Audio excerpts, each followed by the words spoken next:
성자 하나님께서 우리를 구원하시기 위해 구세주인 예수로 오셨 2000년 전. 이 땅에 오신 것이 역사적 사실이었습니다. 그리고 성자 하나님께서 우리를 구원하실 구세주로 예수로 오실 때에 그리스도로서 이 땅에서 그 직분을 감당하셨습니다. 그러니 우리를 구원하기 위해서 이 땅에 오신 성자 하나님은 예수로서 그리스도의 그 사역을 이루어 우리를 구원의 길로 이끌어 가셨던 겁니다. 이런 2000년 전의 사건, 어떤 것들로도 과학으로도 표명할 수 없는 사건,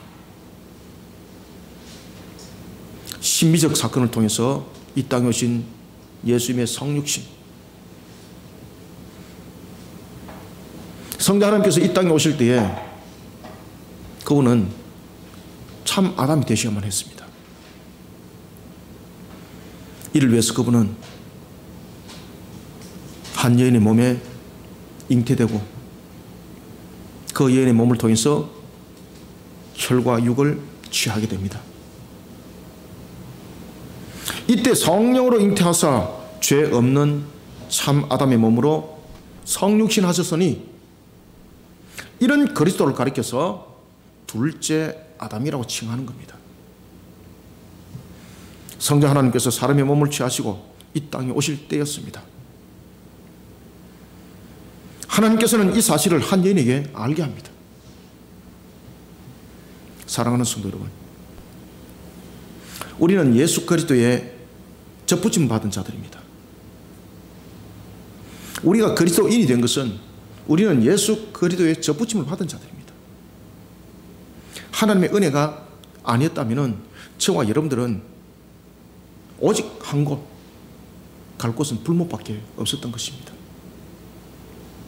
그러니 우리는 예수 그리스도의 접붙임을 받은 그리스도인으로서 우리의 모든 것들은 하나님의 은혜로 말미암았다는 것을 우리는 잊지 말아야 됩니다. 그때에 하나님의 은혜를 잊지 말 때에 우리가 반드시 함께 기억해야 될 것이 있습니다. 그것은 바로 예수라는 것입니다. 예수가 없이는 우리는 접붙임을 받을 수가 없습니다. 만약에 예수님께서 성자 하나님이신 그분이 예수로 오시지 않았다면, 그리스도로서 사역을 완성하여서 이루질 않았다면, 은혜를 베풀지 않았다면 저와 여러분들이 갈 곳은 불못입니다. 성자 하나님께서 한 여인의 몸에 잉태하시기 전 천사의 음성을 통해 들려줬던 사실을 목격하면서 우리는 세 가지 관점에서 우리의 모습을 비춰보고자 합니다. 여러분, 성자 하나님께서 우리를 구원하시기 위해 예수로 오셨습니다. 그리고 그리스도로서 사역의 완성을 이루셨습니다. 우리는 이것을 반드시 기억해야 됩니다. 이러한 것들을 우리는 기억을 하면서 우리는 어떤 그리스도인으로서 우리의 자신들의 모습들을 이 시대 앞에 세워나가야 될까? 여러분들, 우리가 자신의 정체성을 잃어버리면 어디를 가야 될지를 알지 못하는 것은 불보듯이 뻔한 겁니다. 그래서 우리가 혼탁한 시대를 살아갈수록, 그런가 하면 어떤 시대를 살아가든지 자신의 정체성을 잃어버리면 안 됩니다. 우리는 우리 스스로의 정체성을 찾을 때에 우리의 정체성은 예수를 기억하면서 우리의 정체성을 반드시 차지합니다. 예수를 통해서 우리의 정체성을 찾지 못하니까 우리가 설왕설래하고 있고 엉뚱한 일을 하고 있고 오직 하나님의 영광을 가리는 일들만 줄기차게 하고 있더라는 것입니다. 지금 이 나라와 민족이 얼마나 지금 혼탁한 속에 지금 빠져가 있습니까? 이런 부분들이 전부 다 이 근원을 잃어버린 모습 속에서 나타난 것입니다. 우리는 이 시대를 살아가면서 반드시 먼저 기억을 하면서 우리의 정체성을 깨달아야 될 것이 있는데, 그것은 예수를 먼저 기억을 해야 된다는 사실입니다. 우리의 신앙을 말할 때도 우리의 정체성의 신앙은 예수를 먼저 기억하면서 신앙의 정체성을 말할 수 있어야 합니다. 우리가 구원의 백성에 관해서 이야기할 뿐만 아니라 이 땅을 삶을 살아갈 때도, 우리에게 화와 복에 관해서 이야기를 할 때도, 우리의 모든 정체성을 찾아 나갈 때는 예수 그리스도를 기억하면서 우리는 화와 복을 깨달아 알아야 되는 것입니다. 우리는 예수 그리스도를 기억하면서 우리는 어떤 그리스도인의 모습으로 자신을 세워나가야 될지, 우리는 오신 주님만 보는 것이 아니라 다시 오실 주님을 약속하셨습니다. 우리는 그런 과정 속에 놓여져 있습니다. 그런 은혜의 때를 우리는 살아가고 있습니다. 우리는 과연 어떤 그리스도인으로서 우리의 때를, 하나님께서 우리에게 허락하신 이 때를 살아가야 될 것인가? 우리는 예수 그리스도를 기억하면서 우리의 모습들을 비춰보도록 하겠습니다. 먼저 우리가 26절 한번 읽어봅시다. 시작. 여섯째 달에 천사 가브리엘이 하나님의 보내심을 받아 갈릴리 나사렛이란 동네에 가서. 아멘. 자, 여러분, 이게서 여섯 달은 왜 등장했을까요? 앞에서 성경을 쭉 읽어놓으면 그 이유를 이제 아는 거죠. 이 여섯째 달이라는 것은 뭔가 하면은 세례 요한의 임신이 있은 이후 여섯 달입니다. 그러면 세례 요한은 어떤 관계 속에서 예수님과 연결이 되어 있는가?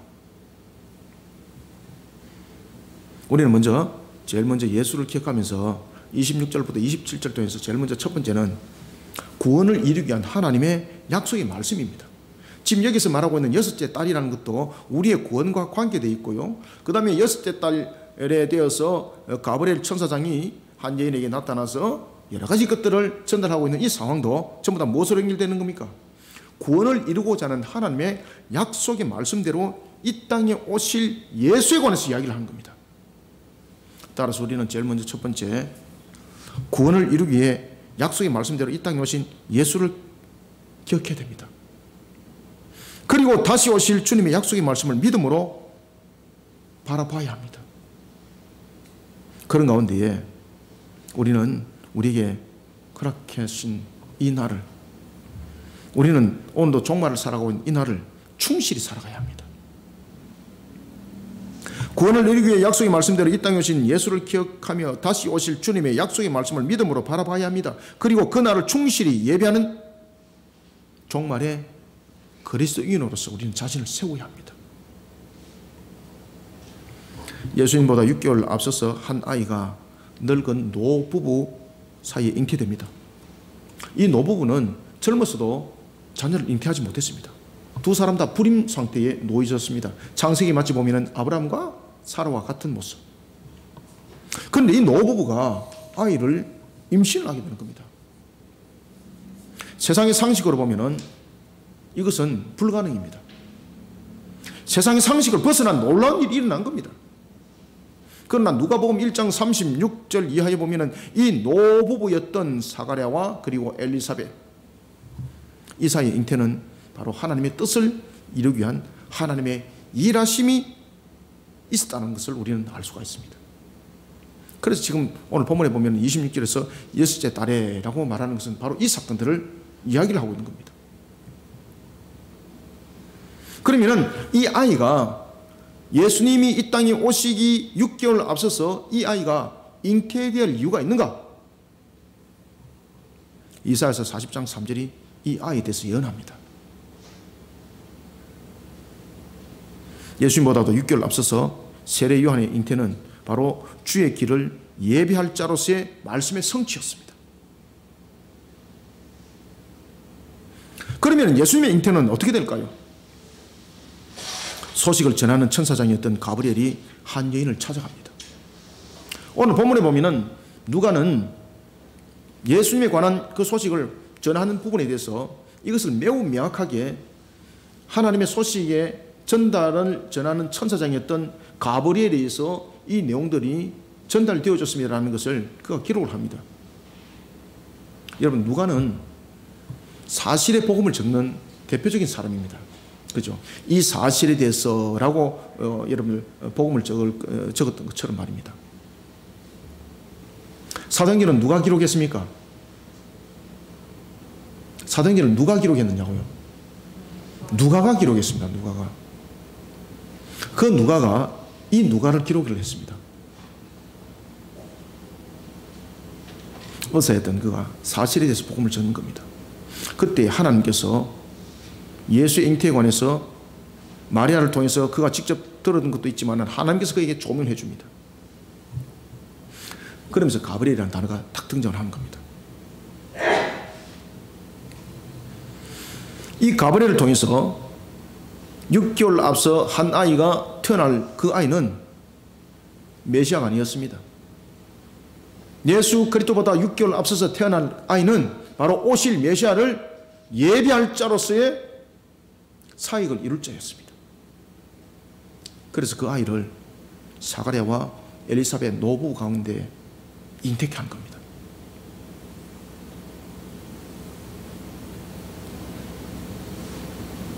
천사장이었던 가브리엘 한 여인을 찾아갑니다. 이 여인은 다윗의 자손이었습니다. 요셉과 약혼한 상태였습니다. 이 여인을 보다 더 면밀하게 딱 조사를 해보니까 누가복음 3장 23절에 보니까 이 여인이 아버지의 이름이 헬리였습니다. 헬리는 누구였을까요? 바로 다윗의 계보였습니다. 다윗의 자손이었습니다. 그러니 마리아도 다윗의 자손이었고 다윗의 자손이었을 뿐만 아니라 마리아와 약혼한 요셉도 다윗의 자손이었습니다. 그리고 이 여인은 약혼을 했지만은 처녀였습니다. 자, 여기서 지금 두 가지 점이 조명되어졌습니다.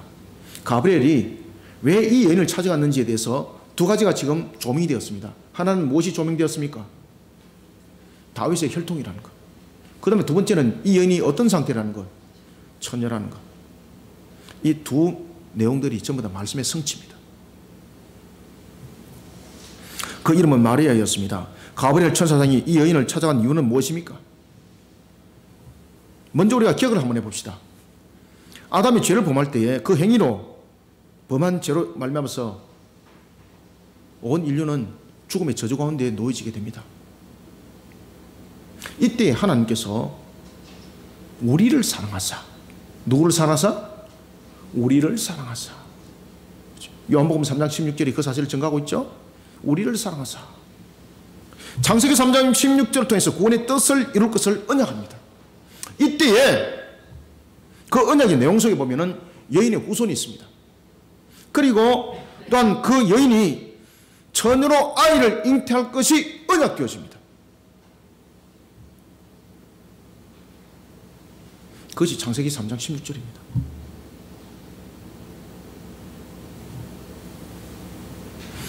창세기 3장에서는 이렇게 우리에게 조명을 해주고 있습니다. 제가 한번 본문을 읽어드리겠습니다. 창세기 3장, 자 봅시다.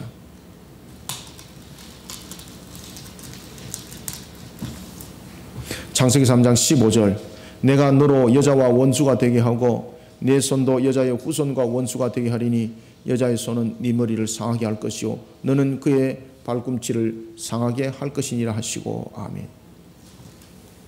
여기서 창세기 3장 15절에서 말씀드리고 있는 이 여자는 바로 처녀 동정녀를 말하고 있습니다. 그 언약의 말씀대로 오신 겁니다.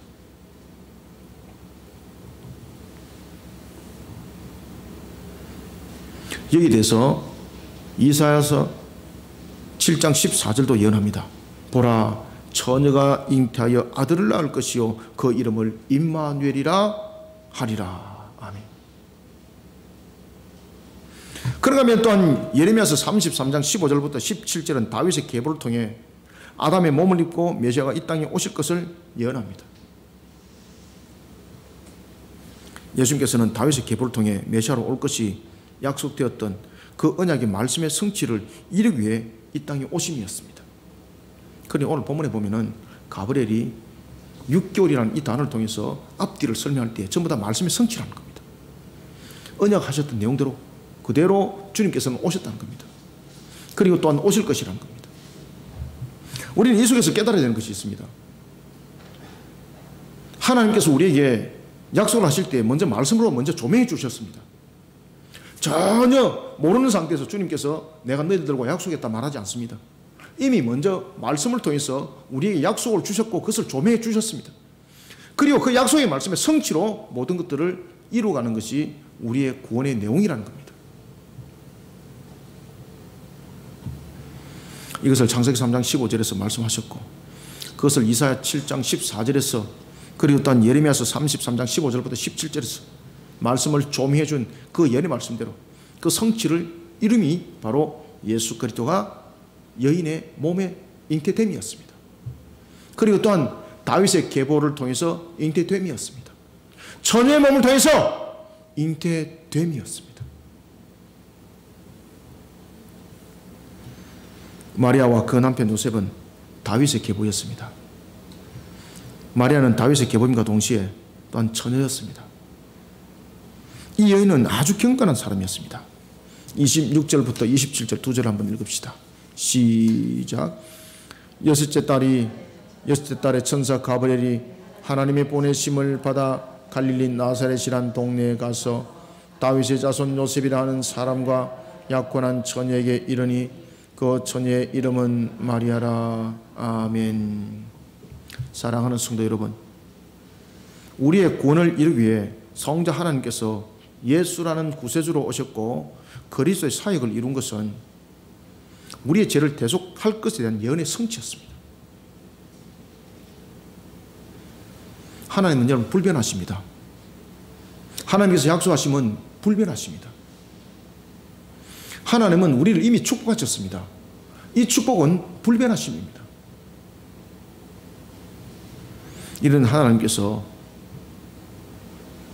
죽음에서 부활하시고 성천하시면서 언약하신 것이 있습니다. 사도행전 1장 11절이 증거하고 있습니다. 하늘로 올려지신 이 예수는 하늘로 가심을 본 대로 오시리라. 아멘. 히브리서 10장 37절도 여기에 대해서 예언의 말씀을 주고 있습니다.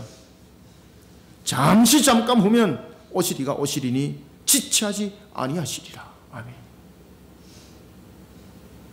오신 주님에 대해서도 약속의 말씀대로 오셨습니다. 다시 오실 주님도 그 약속의 말씀대로 반드시 다시 오십니다. 따라서 우리는 이 혼탁한 시대를 우리는 어떻게 이겨나가야 될 것인가? 우리는 예수를 기억하면서, 오신 예수를 기억하면서 다시 오실 예수를 기억해야 됩니다.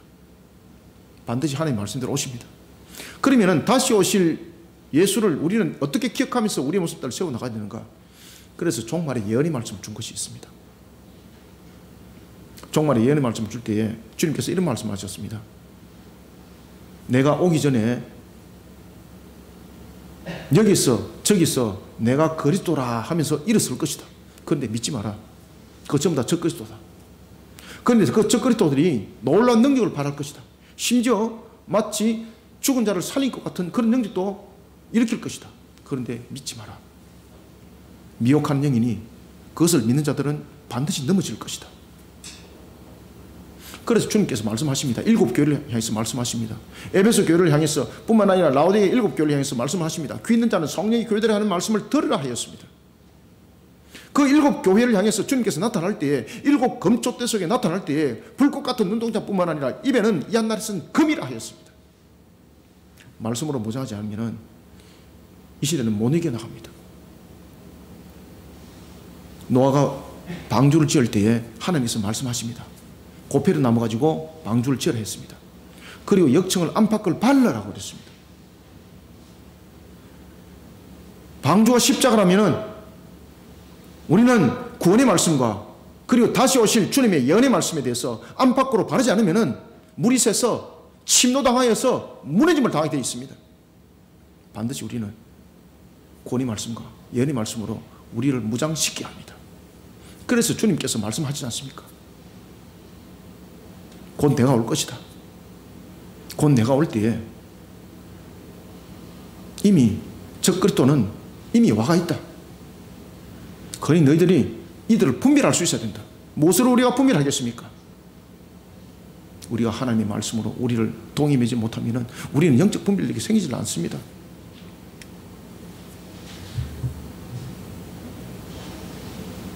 우리는 주님이 다시 오는 그날까지 우리는 약속의 말씀을 믿어야 됩니다.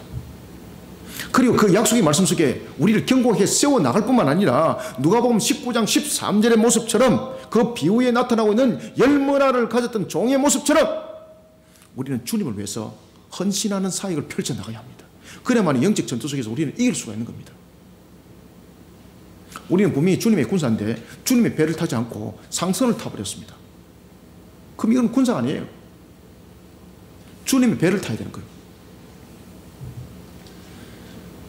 눈에 볼 때는 상선이 부귀영화를 누릴 것 같지만은 그것은 바벨론입니다.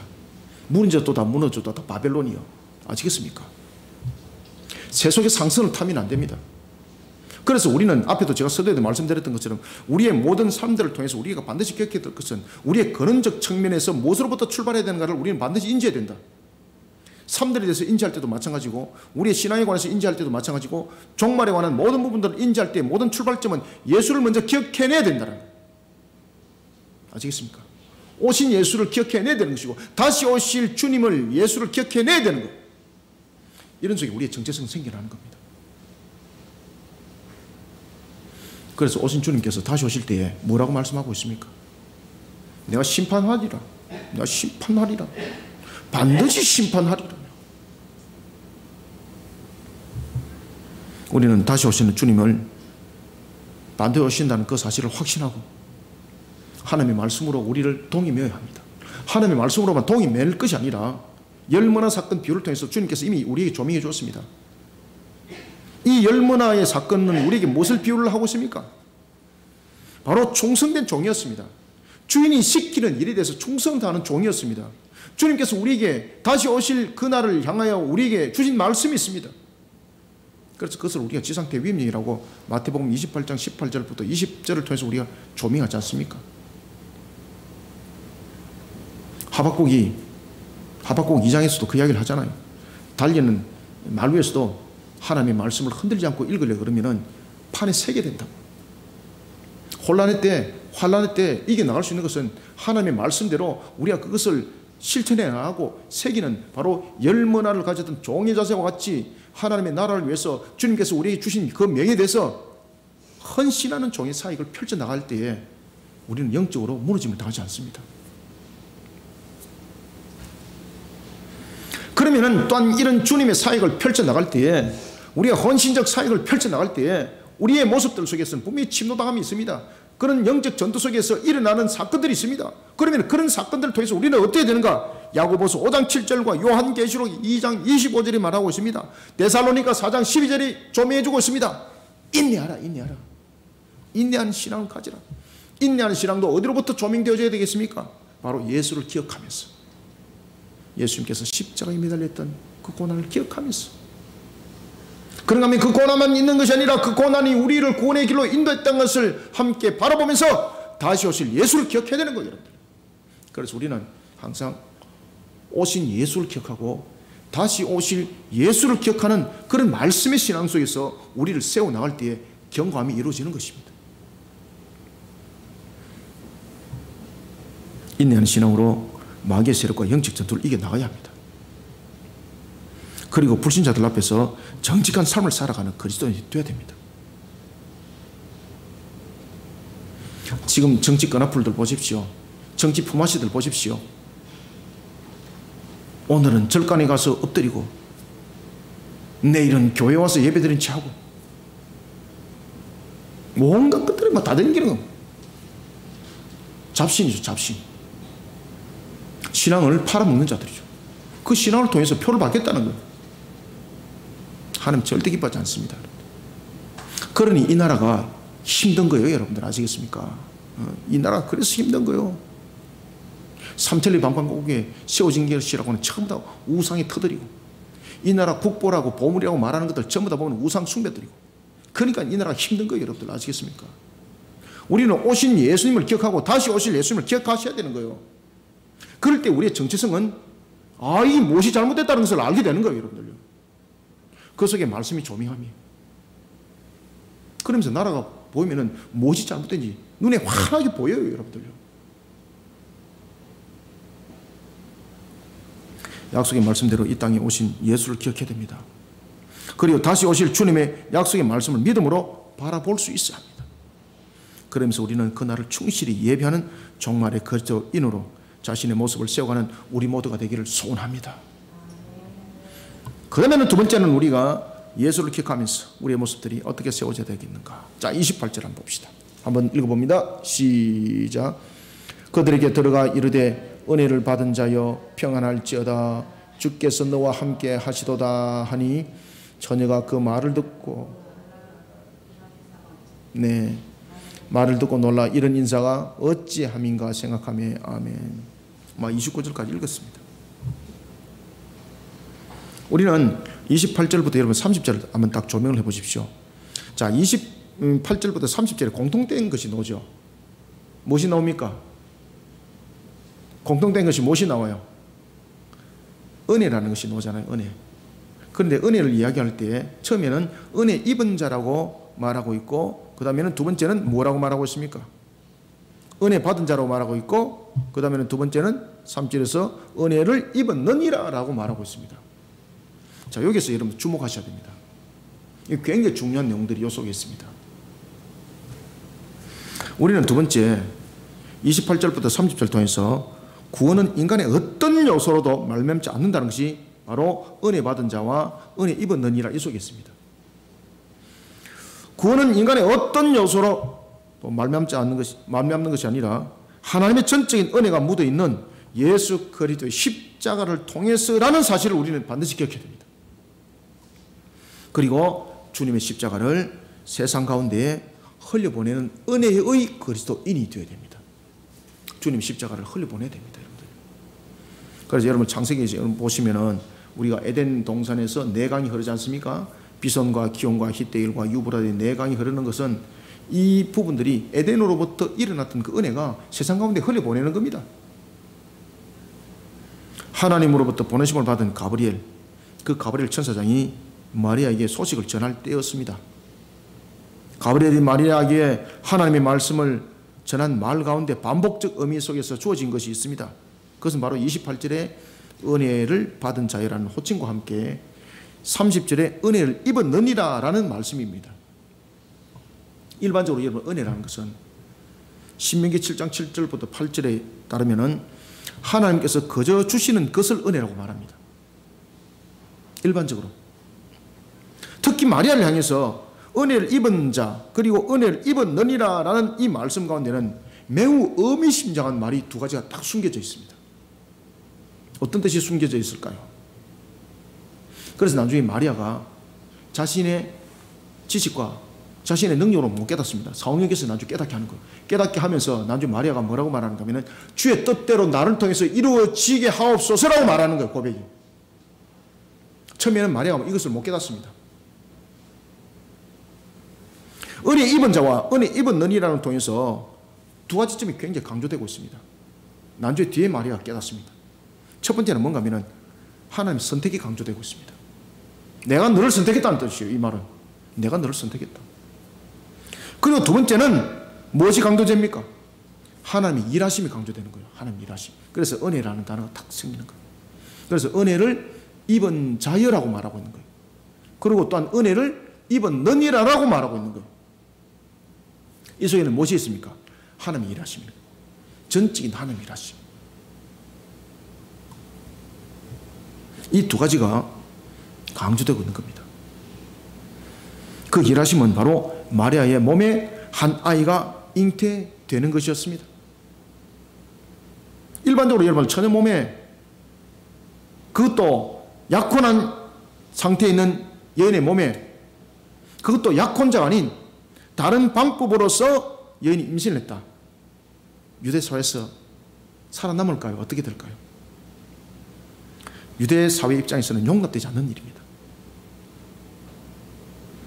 더욱이 자신과 약혼한 남자로 인하여서 임신한 것이 아니라 다른 요인으로 인해서 임신했다는 것은 곧 그 행위로 인해서 죽음에 이른다는 것이 일반적 유대사회의 통념입니다. 우리가 여러분 성경을 한번 봅시다. 가늠한 여인 고린도전서 5장 1절 이하에 보면은 자신의 공동체로부터 쫓김을 당할 뿐만 아니라 하나님의 나라를 유업으로 얻지 못합니다. 그리고 민수기 5장 11절 이하에 보면은 저주가 선포됩니다. 특히 약혼한 가운데 있는 처녀 몸으로 이런 일을 행했다가는 신명기 22장 20절 이하에 보면은 죽음이 마땅히 그에게 임하게 됩니다. 끝나는 거예요. 그런데 마리아에게 그 몸에 잉태될 것을 말했습니다. 마리아 허용이 되겠습니까? 죽는데 요한복음 8장 7절에 보면은 음행 중에 잡혀온 한 여인이 있습니다. 예수님을 시험하려고 했던 바리새인들을 비롯한 무리들이 이 여인을 어떻게 알 것인지 예수님의 판결을 구합니다. 그때 예수님께서 뭐라고 판결하십니까? 이렇게 말씀하십니다. 너희 중에 죄 없는 자가 먼저 돌로 이 여인을 치라고 말합니다. 돌로 치는 것은 무엇입니까? 간음에 대한 그 당시에 통념에 대한 법입니다. 죽음이죠. 그때 예수님께서 이렇게 말씀하셨어요. 죄 없는 사람이 이 여인을 먼저 돌로 쳐라. 나중에 보니까 몇 명이 남더라. 바리새인도 나가고 없더라. 그때 그들에 대해서 마음의 문을 누가 열었을까요?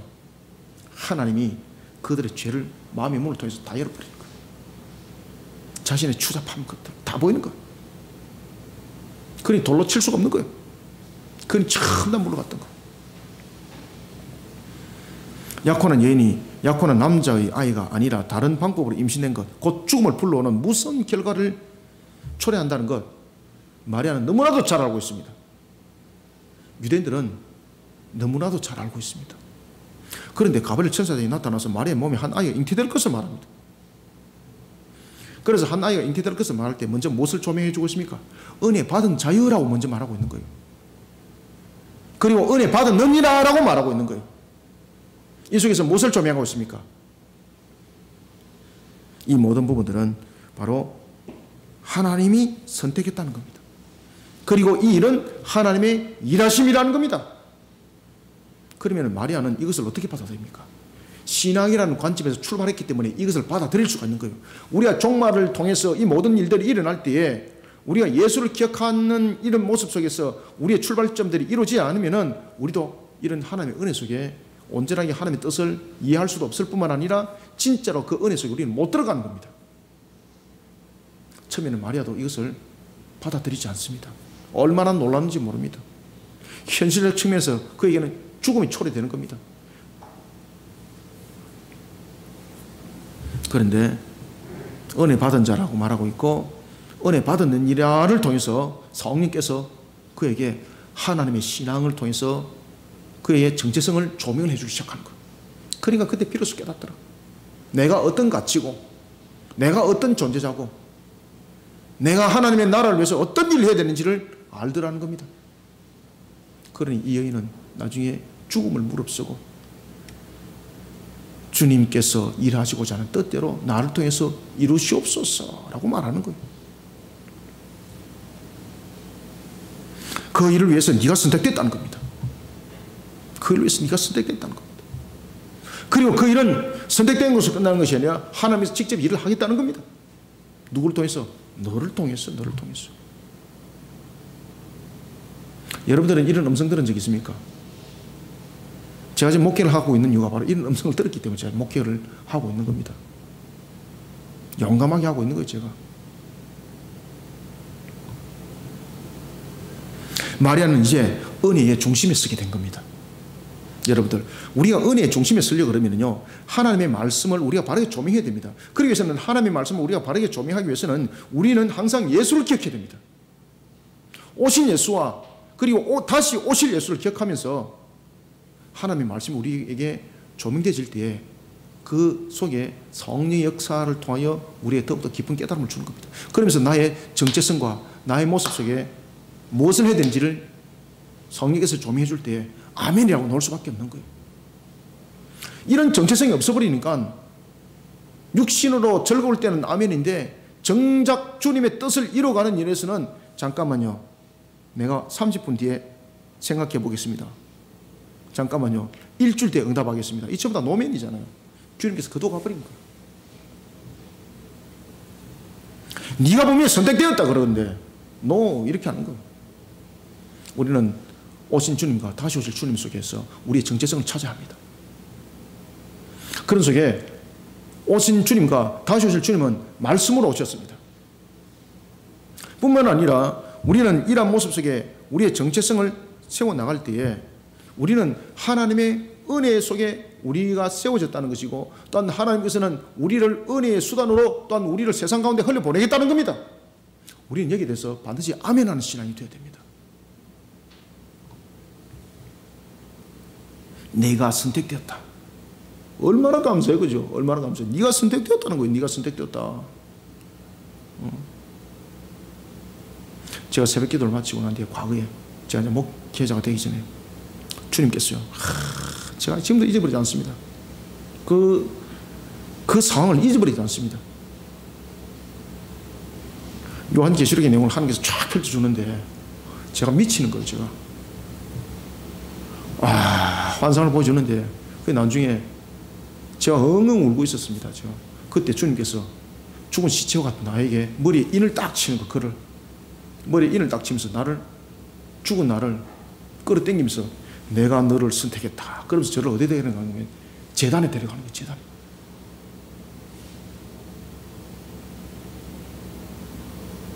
그러면서 저를 제사장으로 쓰는 거예요.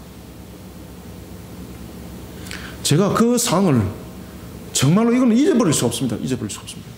그래서 제가 목회자 된 겁니다. 저는 단순하게 목회자 된 것이 아니라 정말로 혼란과 환란을 겪으면서 제가 목회자 됐거든요. 오신 주님과 다시 오실 주님 속에서 주님께서 저를 그렇게 만들어놨던 겁니다. 그러니까 저는 이 말씀 속에 확신을 하는 겁니다. 이 반드시 역사가 일어납니다, 여러분들. 내가 너를 선택했다는 거예요. 내가 너를. 아시겠습니까?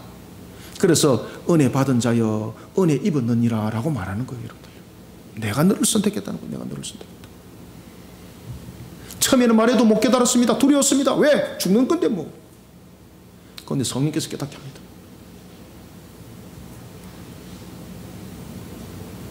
(28절부터) (30절까지) 다시 한번 읽어봅시다. 시작. 그에게 들어가 이르되 은혜를 받은 자여 평안할지어다. 주께서 너와 함께 하시도다 하니 처녀가 그 말을 듣고 놀라 이런 인사가 어찌 함인가 생각하며 천사가 이르되 마리아여 무서워하지 말라. 네가 하나님께 은혜 입었느니라. 아멘. 아멘. 그래서 은혜 입은 자여 은혜 입었느니라를 통해서는 이와 같이 하나님께서 선택했다는 겁니다. 그리고 하나님께서 일하겠다는 겁니다. 처음엔 안 믿어지는 거죠. 두려웠죠. 왜? 자신의 삶이 끝나는 거니까. 그래서 어찌입니까? 라고 거부를 하는 거죠. 그죠? 당장 안 받아들이는 거죠.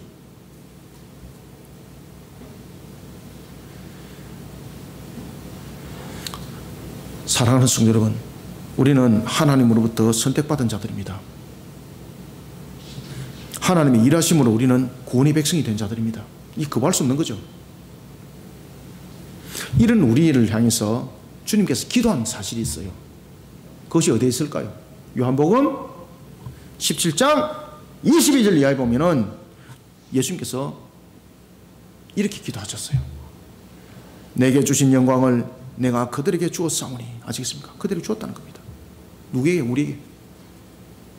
그래서 우리는 오신 주님과 다시 오실 주님을 통해서 우리는 반드시 연결선을 가지고 있어야 됩니다. 우리는 주님으로부터 이미 선택되었고 그 속에 우리는 은혜 받은 자예요. 우리는. 그래서 예수님께서 그것을 이미 미래의 사건을 가지고 기도를 하지 않습니까? 내게 주신 영광을 내가 그들에게 주었사오니 이제 우리가 하나가 된 것 같이 그들도 하나가 되게 하려 함이니이다. 아멘. 이것이 여러분 요한복음 17장 22절 이하의 기도 제목입니다.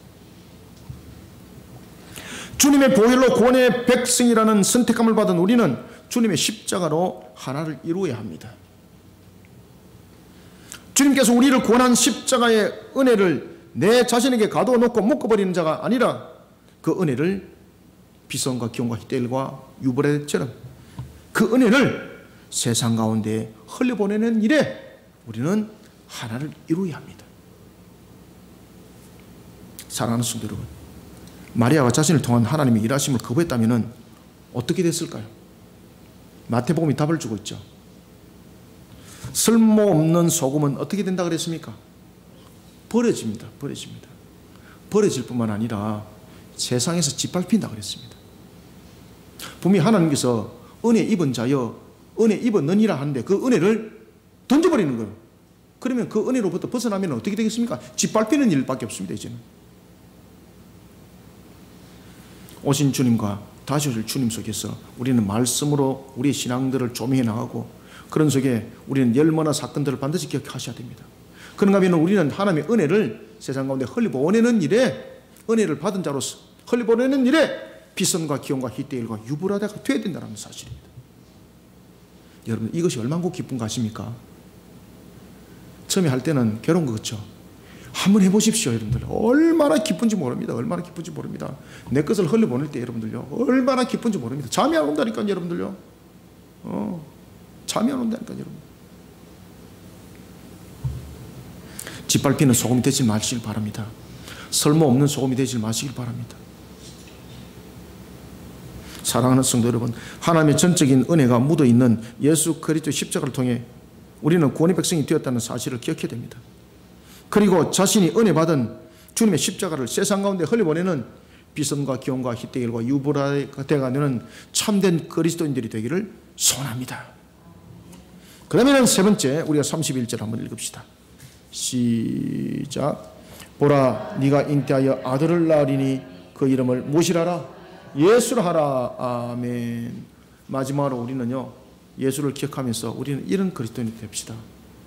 마지막으로 세 번째는요, 우리의 구세주는 동정녀의 몸을 통해 이 땅에 오신 예수 그리스도 한 분이라는 사실입니다. 이것을 잃어버리니까, 이것을 놓쳐버리니까 이단한테 탑창 물려버리는 거예요, 여러분들요. 이 땅에 오신 예수 그리스도 한 분뿐이라는 사실을 기억하면서 마귀의 권세를 누구의 이름으로? 예수의 이름으로 물리치는 그리스도인들이 되시기 바랍니다. 가브리엘 천사장이 마리아에게 일어날 충격적 사건을 전가합니다. 그 사건은 처녀인 자신의 몸을 통해서 한 아이가 잉태되는 것이었습니다. 누가복음 1장 34절 이하에 보면 이때 마리아는 매우 당황합니다. 매우 당황합니다. 왜? 자신이 알고 있으니까요. 죽음이죠. 매우 당황하지만은 하나님의 선택하심과 하나님의 일하심이라는 것을 그가 나중에 깨닫습니다. 그러면서 그가 누가복음 1장 34절에서 뭐라고 말하는가 하면은 주의 여종이오니라고 말하고 있습니다. 주의 여종이오니. 주의 여종이오니 말씀대로 내게 이루어지다. 아멘. 이런 고백들이 나타나는 거예요, 여러분들. 마리아의 수락은 단순한 결정의 의미가 아니었습니다. 자신의 목숨을 담보로 하고 있었습니다. 여러분, 우리의 구세주로 이 땅에 예언의 말씀대로 오신 주님은 왕궁을 통해서 오시지 않았습니다. 화려한 왕궁이 아니었습니다. 그런가 하면 유명한 한날, 6월절과 같은 유명한 한날을 선택해서 오시지 않았습니다. 누가복음 2장 8절 이하에 보면은, 그리고 또한 마태복음 2장 1절 이하에 보면은 자신의 오심에 관해서도 조명해 줄 때에 권력자들에게 조명하지 않았습니다. 제일 먼저 예수님이 자신을 조명할 때에, 오심을 조명할 때 누구에게요? 유대인들에게 조명할 때에 가장 가진 것이 없는 자들이었습니다. 가장 비천한 자들이었습니다. 들판에 있는 목자들이었습니다. 들판에 있는 목자들이었습니다. 가난한 목자들이었습니다. 그리고 또한 두 번째는 유대인들이 이들에게는 구원이 없다라고 여겼던 이방인에게 자신의 오심을 알리고 보였습니다. 이런 예수님의 오심은 화려한 왕궁이 아니었습니다.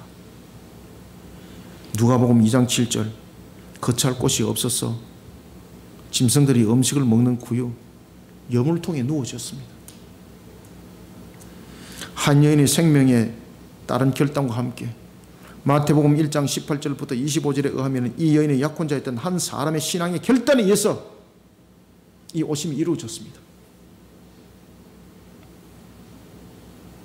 그리고 그 이름이 예수였습니다. 31절 다시 한번 읽읍시다. 시작. 보라, 네가 잉태하여 아들을 낳으리니 그 이름을 예수라 하라. 아멘. 사랑하는 성도 여러분, 우리의 구세주는 동정의 몸을 통해 이 땅에 오신 예수 그리스도 한 분뿐입니다. 이 이름은 대속의 제물로 드려짐으로만 끝난 것이 아니었습니다. 그 이름은 권능이었습니다. 그 이름은 능력이었습니다. 그래서 박종호라는 CCM 가수가 그 이름 예수라는 복음성 찬양, 저는 그 찬양을 들으면 마음에 늘 뜨거움이 생겨요. 그 가사가 참 너무 좋잖아요. 그 이름 예수. 그 이름 예수. 그 이름은 권세와 권능을 가집니다. 사도행전 3장 6절부터 8절에 보면 나면서부터 안전병이었던 한 사람이 있었습니다. 그가 성전 미문에서 여전히 구걸을 하고 있을 때였습니다. 베드로가 그를 주목하는 겁니다. 베드로, 요한이 그 당시에 성전 미문에 기도를 하러 갈 때였거든요. 베드로가 그를 주목을 하는 겁니다. 그러면서 베드로가 이렇게 말합니다. 은과 금은 내게 없거니와 내게 있는 것이 있는데 이것이 무엇이었습니까? 예수 그리스도였습니다. 내게 있는 이것을 네게 주노니 나사렛 예수 그리스도의 이름으로 일어나 걸어라 하고 그 사람의 오른발을 땡기니 그 발목에 힘이 생기고 그리고 발에도 힘이 생기지고 어떻게 하더라? 그 사람이 걷고 뛰더라. 걷고 뛰더라. 그 이름에는 권능이 있습니다. 능력이 있습니다. 그런가 하면 또한 사도행전 16장 18절은 증가하고 있습니다. 바울이 심히 괴로워합니다. 왜냐하면 귀신 들린 자가 와가지고 얼마나 바울을 괴롭힌지 모릅니다. 그때 바울이 이렇게 말합니다. 그 귀신에게 이르러서 이렇게 말한다. 예수 그리스도 이름으로 내가 네게 명하노니 그에게서 나오라 하니 귀신이 즉시 나오니라. 아멘. 그 이름은 권능이 있습니다. 저와 여러분들이 죽기를 할 때도 마찬가지입니다. 우리가 자신의 이름으로 쫓는 것 아니죠. 내가 주 예수 그리스도 이름을 명하노니 이 사악한 것들아 이 사람 몸에서 나올쩌다 라고 말한다면 그 권능에 있어 쫓김을 당하고 그 귀신은 불못에 던짐을 당한다는 것. 그런가 하면 우리가 병나심에 관한 것도 마찬가지입니다. 주 예수 그리스도 이름으로 명하노니 내 속에 있는 더러운 병마들은 물러가고 내 귀에 있는 염증들은 나올쩌다. 그 이름의 그 능력이 능력으로 나타난 줄 믿으시길 바랍니다. 그 이름이 예수입니다. 그 이름이 예수입니다. 십자에서 단순하게 대속으로 그냥 죽고 끝나는 것이 아니었습니다. 그 이름은 권능으로 나타나고 있고 지금도 능력으로 나타나고 있습니다. 지금도 여전히 교회의 머리로서 우리를 다스리고 계십니다. 그 이름이 예수입니다. 그 이름이 예수입니다. 사랑하는 성도 여러분, 우리의 구세주는 동정의 몸을 통해 이 땅에 오신 예수 그리스도 한 분뿐이라는 사실을 기억하면서 마귀의 권세를 주님의 이름으로 물리치는 그리스도인이 되기를 소원합니다. 말씀을 맺겠습니다. 온 인류는 예수를 기억해야만 합니다. 우리의 구원을 위해 성자 하나님께서 인간의 몸으로 오신 것을 우리는 기억해야만 합니다. 하나님이 세상을 이처럼 사랑하사 독생자를 주신 것을 우리는 기억해야만 합니다. 우리를 향한 하나님의 아가페 사랑이 없었다면 우리는 영원히 꺼지지 않는 불못에 던짐을 당하는 것만 남아있는 존재자입니다. 이 사실 절대 잊으면 안 됩니다. 덧붙일 것은 혼탁한 이 시대를 바라보면서 절망이 아니라 천지 만물을 지금도 친히 다스리시고 운행하시는 하나님의 절대 주권과 그리고 그 언약이 이루어짐을 바라보면서 소망과 희망의 삶을 살아가는 우리는 그리스도인이 되어야 합니다. 우리가 그리스도 안에 있기 때문에 이것이 이루어짐입니다. 하나님이 약속하신 이루어짐입니다. 이런 가운데 예수를 기억하며 우리를 향한 하나님의 사랑이 담긴 대속의 십자가를 증거해내는 저와 여러분들이 다 되시기를 소원합니다. 그리고 연의 말씀대로 오실 주님을 기억하면서 다시 오실 주님에 대해서 이 연의 말씀을 믿음으로 바라보면서 종말을 잘 주면은 또한 그리스도인이 되기를 주님의 이름으로 축원합니다. 살아계셔서 역사하시는 주님, 오신 주님을 바라보면서 다시 오실 주님을 기억합니다. 살아계셔서 역사하시는 주님, 오늘도 천지와 만물을 친히 운행하시는 주님을 믿음의 눈으로 바라봅니다. 우리가 예수를 기억하면서 우리의 신앙의 정체성을 찾고 우리가 예수를 기억하면서 우리가 이 땅의 삶을 무엇을 향하여 달리가 될지를 조명하여 하나님의 영광 되게 하여 주옵소서. 우리 그리스도교 성도들 정말로 혼탁한 시대를 살아가면서 영적 분별력을 가지게 하여 주시고 어떤 관계 속에서도 넘어지는 자 되지 않게 하여 주옵소서. 그러기 위해서는 무엇보다도 우리가 오신 주님과 다시 오실 주님 속에 우리의 정체성이 온전히 바로 세워져야 되겠습니다. 우리로 하여금 예수를 통하여 그리고 또한 예수를 기억하면서 우리의 정체성과 우리의 모습들을 바르게 세워나갈 수 있도록 성령님 도와주옵소서. 주님의 사명 사역 속에 또한 우리는 비손과 기온과 히데엘과 유브라 되게 하여 주시며 하나님의 은혜를 세상 가운데 흘려보내는 사역 사명을 기쁨으로 또한 감당해 나가는 주의 종이 되기를 소망합니다. 이런 가운데 우리 거리심교회 2022년 사역, 하나님의 형상을 돌아보는 사역 속에 사고의 사역이 있습니다. 가르치고 사역, 영적으로 보게 하고 사역, 영적으로 듣게 하고 사역, 손에 쥐어주고 이 사고의 사역 속에 하나님의 뜻을 힘있게 세워나가고자 하니 이 속에 오신 주님과 다시 오실 주님이 우리 속에 중심이 세워져 있고 이 사명 속에 또한 모든 것이 시작되어지고 이끌어갈 줄 믿습니다. 이런 가운데 우리 모든 성도들 또한 이 시대를 이겨나갈 수 있도록 영육간의 강건함을 다해 주시고 코로나 때에 믿음 신앙 속에 몸에는 면역체계를 주시며 또한 모든 생업터 위에는 활력을 다해서 에베네셀의 역사를 일으켜 주님의 뜻을 세워나가는 일에 부족함이 없도록 모든 것도 풍성으로 이루어 나가게 도와주옵소서. 우리가 오늘도 오신 주님을 기억하고 다시 오실 주님을 기억하면서 이 시대를 향하여 우리를 조명해 보았습니다. 오늘 주신 말씀이 우리 모든 성도들에게 꼴이 되게 하여 주시옵소서. 양식이 되기에 부족함이 없도록 풍성을 이루어지게 하여 주옵소서. 예수님의 이름으로 기도드립나이다. 아멘.